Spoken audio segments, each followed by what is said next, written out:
Hello, my name is Noel and welcome to the show, episode number 1, Win Today with Noel. My name is Noel. I've been actually, the last 5 years, being involved in elections. I wish I knew the information that I know today running the last 3 elections. And today what I'm going to try to do is give you as much information about my elections to help you out on running a campaign, running an election. I think it's very important to know up front what you're going to get yourself into. This is not only for people that are looking to run for the very first time. This is also for people that are incumbents, running for re-election, as well as people that have lost before. And they said, where did in the mix of my election, did I mess up, or something I missed, or something I didn't do, or something I didn't have the right organization. So what I'm going to do is I'm going to go through the 12 categories today, and we could talk about a lot of these categories in a whole show in itself. But this is a broad blueprint of what I think are the most important areas of an election and what you need to do in it. So let's get started. Let me look right into it. How to run an election. Number 1, which race? I think it's very important to be thinking about which race do you want to get into. I would suggest to you that if you're going to get involved in a race, you want to win. Putting your name on that ballot is very important. It's your name. Some people like to just put their name on the ballot and they don't really want to do the work, and what ends up happening is a big percentage of loss. So you need to talk it over with your family, friends, your spouse. That'd probably be the most important thing, is to have them on board with you on your election from the start to the finish. You want support from your family. That's very important. And if you have young children, you should also be thinking about it as a time consumption that you're going to have to dedicate to the election if you want to win. You also have to remember, is there an open seat? Are you running for an open seat? Are you running against an incumbent? And what will it pull upon yourself? Are you running for 1 seat? Are you running for the best of 2 seats or the best of 3 seats? It's a very different strategic and strategization on how you're going to win that race based on if you're going against 1 opponent, 2 opponents, 3 opponents. And you also have to think about the fact that is there going to be a primary election? Is it a Republican, Democrat primary election? Usually for state elections, it happens around in the month of September, which will be coming up.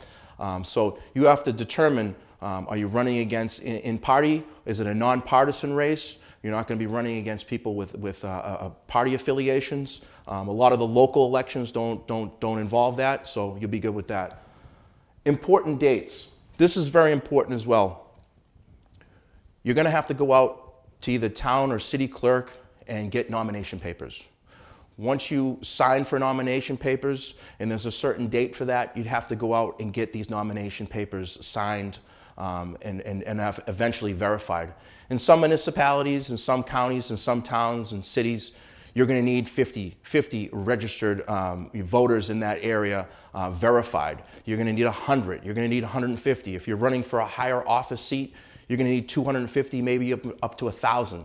You have to figure out how you're going to go out and canvass the area and get them in on time and be in your race. So nomination papers and important dates. You also got to know where the primary date is, or the preliminary election, as well as your end goal, with the final date of the election. Number 3, raising money. I think this is probably the most important area of an election. Is this is going to cost you money. You're going to have to go out and raise this type of funding. You're going to get friends and family together. You're going to try to do a campaign kickoff to build excitement for your campaign. The first thing you got to do is make sure you go open a campaign finance account at your local bank. Some of the bigger banks are better suited for these type of elections, and they know some of them have a situation where you have to declare how much funding is in there on an every 2-week bicycle. Every twice a month, they will post up on your on a website where people can actually see what you have in your account. Some states are doing that. Other states, they do it right in the middle of the election, and then right before the election, they give you a time period where you actually have to show that. So the best place to go to is probably your bank, and your city or town clerk can help you out with those situations. But the funding part is, are you going to have PACs involved? Are you going to have political action committees, unions? Are they going to be able to help you out with funding that way? The minimum I would say is that you're going to need to really start an election is a couple $1,000s. And if you don't have that to start off with, what I recommend to you is take a loan or borrow some funding from yourself and put it into your account, and then you can pay yourself back eventually over time when you do raise that type of funding. But this is the most important area I think that you're going to need to do, and you can reach out to families and friends. It's usually from $25 up to $500, and in some states you get up to $1,000. In some of the bigger elections you can go even higher than that. There's an unlimited amount of funding that they can give you. So that is probably the most important area of when you do decide what election you're going to get involved in, is how much funding you're going to need. Another thing to look at is what is the other ones that are in these elections, how much funding that they have or they need to run an election. Platform. That's number 4. What's your platform? Why do you want to run for an election? What is your image? What do you do in the community? Are you an activist for certain causes? Are you coaching youth sports? Do you have a common goal that you want to set for your agenda on running your election? Are you running off of what you do for the community? That is very important, and we're going to get into some of the topics on how do you get that information out to people. But you should be thinking about, because people are going to ask you, why do you want to run for this office? Why do you want to run for this public seat? So you should start thinking about what is it that you want to run off of, or why you want to run. Voter lists, number 5. Very important, you're going to have a limited amount of time to get your election up and running. You're going to need a very good voter list. These are called super voters or A lists. When you go out door knocking or you're going to canvass your area, you got to get to the right people that are going to vote in an election. It's very important to probably get the last 4 to 6 years of data on who and when they voted. It's very important to understand that there's some people that will come out for local elections. There's some people that will come out for state elections. And then there's people that are going to come out for all elections. They're going to come in primaries. They'll do preliminary elections. That's your super voter.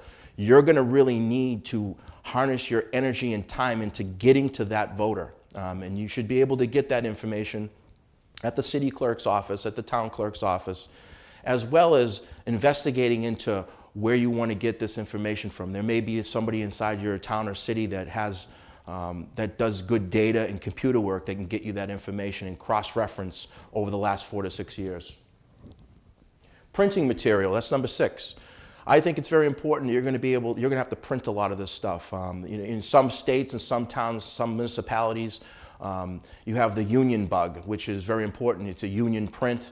If you decide to buy your own copy machine and want to use colored paper, you could actually just say, printed in-house, labor donated. You actually did the work yourself, and your campaign group did your work yourself. But the printing material, under this area is a palm card, or a literature card, that actually has your picture on it, your name, your logo, and kind of what a resume, basically, right on your palm card. It's very important, as well as a lawn sign or a holding sign. When you go up to the election, or you go out, you're driving down the street, sometimes you see people out holding signs.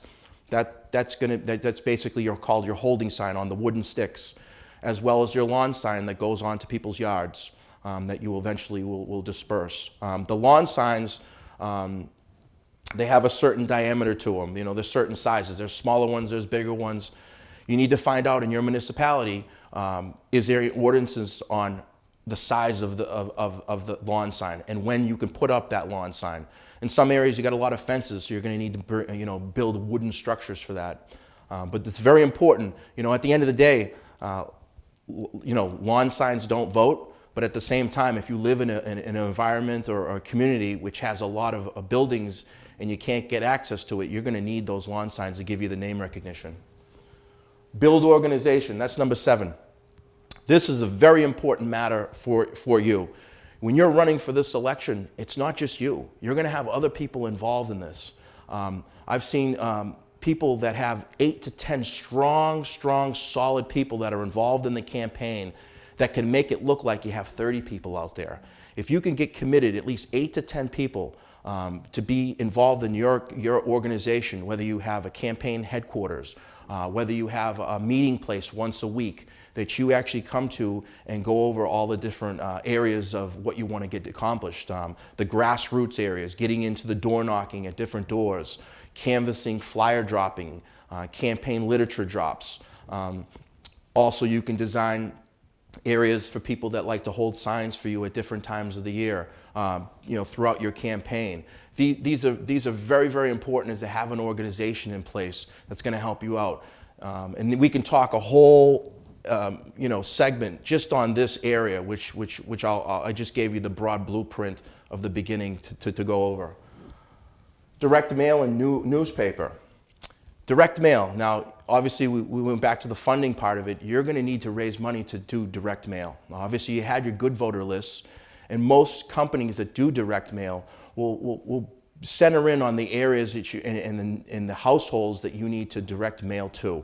I think this is very important in some municipalities down the stretch, down the last few weeks, to really get that, because you only have a certain amount of time, and all your time is canvassed towards door knocking or flyer dropping, but you really can't be everywhere at every time unless you have an enormous organization. But the direct mail gets in their mailboxes, and you're paying for that service. Newspaper. I think the newspaper, almost every municipality out there has a local newspaper that's out there. Some people say, oh, you don't need to use a newspaper, or some people will say you do.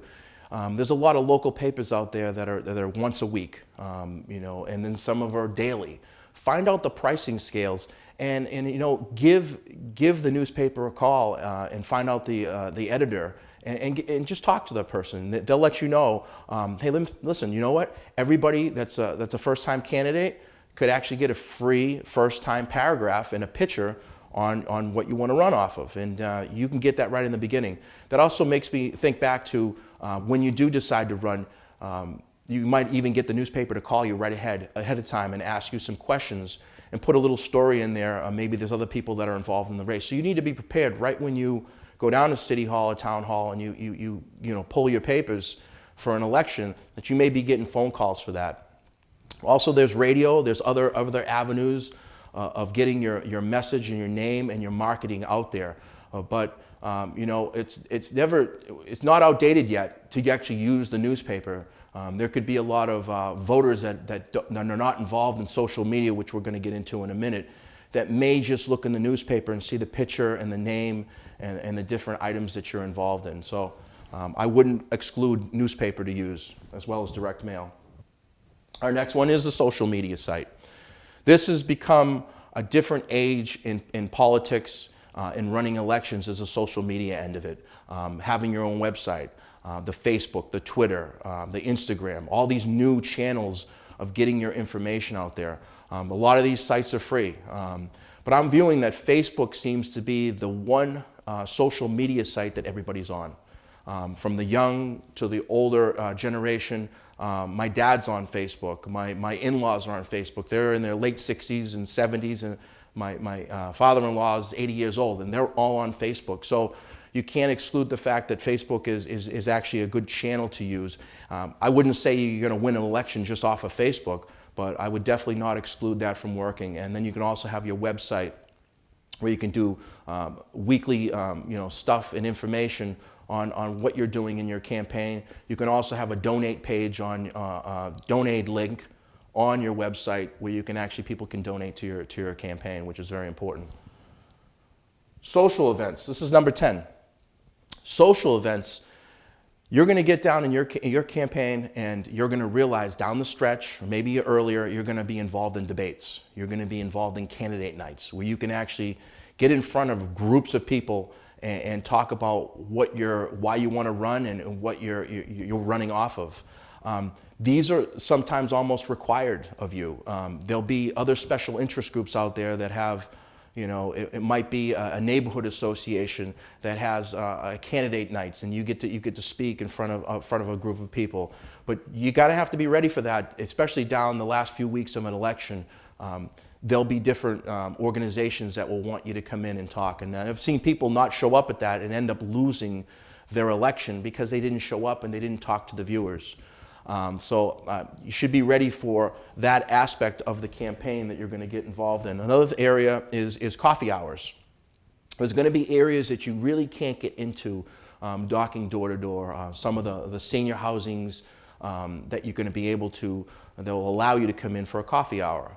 You can do ice cream. You can do a lot of different areas for gatherings and just be talking to a group of people. In some of those buildings, you can set up a time where you can allow to come in a coffee hour, you can coffee and donuts, coffee and cookies. Whatever you want to do, you can get into the senior housings and talk about what your agenda items are.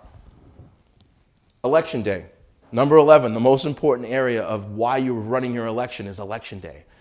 I will tell you right up front, it's a long day. It usually starts at 7 in the morning and it ends at 8 at night. It's 13 hours and then you got to prepare. You got to get up in the morning and then afterwards. It's a long, long day. This is the most important day of winning your election. You probably are going to have people out there holding signs for you. And these people have probably been with you throughout the election, and they've invested just as much time as you in these elections. You're going to have them out at the different areas of the city or the town, and you need to find out where the best polling areas are. And there's going to be other areas throughout the city or town that actually poll to have people come in and vote. Those are the areas you really need to be at, and you need to be kind of center stone. And we can talk about this with a whole other episode just on election day and what you need to do to prepare for it. And if you're in a bigger election, you also have to think about, are you going to have coffee? Are you going to have someone coming around with coffee and cookies or donuts and sandwiches and all these other things? You're in a lower election, you might not need to worry about that. Maybe you can piggyback off of somebody else that has that type of setup. Maybe a big mayor race is going on where they're actually out with the truck, having coffee and donuts for other people and sandwiches and pizza and all that other stuff that they have throughout the day. But this will be a long, long day for you. And you never can forget, number 12 is your thank you event. Right after the election's over and the polls have closed and no more voting is done, you usually want to pick out a hall or a restaurant where you can actually have an event for everybody that's been there. And you can have in some areas, in some towns and municipalities and cities, they actually have a big screen up there and they have the results coming in. Usually right after the polls have closed, people can call in at different centers. People can call in at different the polls what the results were. And nowadays, it's so much computerized that you can find out within the second that the poll closes and it's done. That machine can actually tell you who voted for whom in the race. So you could find out that information within the 15 to 30 minutes after election, and then you need to, no matter what you do, win or lose, I would suggest to you that you say thank you to everybody that's been out there. If they give you an opportunity to come in front of a camera like this, maybe you have a local TV station that allows you to do that. Go in and just thank your voters. Just thank the people that were involved in your campaign, no matter what, because this could be if you do lose. You may be able to come back down the road. Or maybe the election that you were in was a tough election. Maybe you pulled papers early and somebody else came in, or two other people came in right after you that had a little bit more name recognition, or they had a little bit more big of an organization, or they were able to raise a little bit more money. You'll find out on all these different categories on where and when maybe your opponent or you succeeded in, and you can tailor up on it. These were some of the things over the course of the last 5 years that I thought were the top 12 categories on running an election. Now, whether you win or lose is going to be based on a lot of different factors, and a lot of different things can happen. Voter turnout, are you going to piggyback off of another election? Is there a bigger election that's bigger than you? Is there ballot questions? There may be questions on that ballot that pull people out to vote in that race. I've been involved in races that have been 10%. I've been involved in races that have been 45% turnout. But it's also going to depend on your registered voters, and these are different days. This could fall on a Tuesday. This could fall on a Saturday. You could be piggybacking off of a bigger contested race. So, you need to figure out when you put your name on that ballot to begin with, kind of all these 12 components and categories on how to get to election day and thank you at the end. This is a broad overview for today. I'm going to get into more categories on just shows just itself. I want to also say today is April 2nd. It is Autism Awareness Day, as April is Autism Awareness Month. I'm wearing my pin over here, the puzzle piece. You know, just trying to get the message out to everybody that, hey, listen, this is important to be involved in, and it's one of the activism things that I do is autism awareness. So today, my little boys put on their lighted up blues, and they went on the bus this morning, and I was very excited to be a part of an activist for that, and I'm not afraid to speak this out in front. And there may be other activism things that you want to do involved in your community that you want to be involved in. I think that's very important message that you may have. My name is Noel DeBona. This is Win Today with Noel. And if you could, right at the bottom of the screen here on the left-hand side, the right-hand side for you, the left-hand side for me, is the subscribe button for this channel and on YouTube. And if you could, click onto it, and we'll have other episodes down the road. Thank you very much for watching, and I'll see you next time.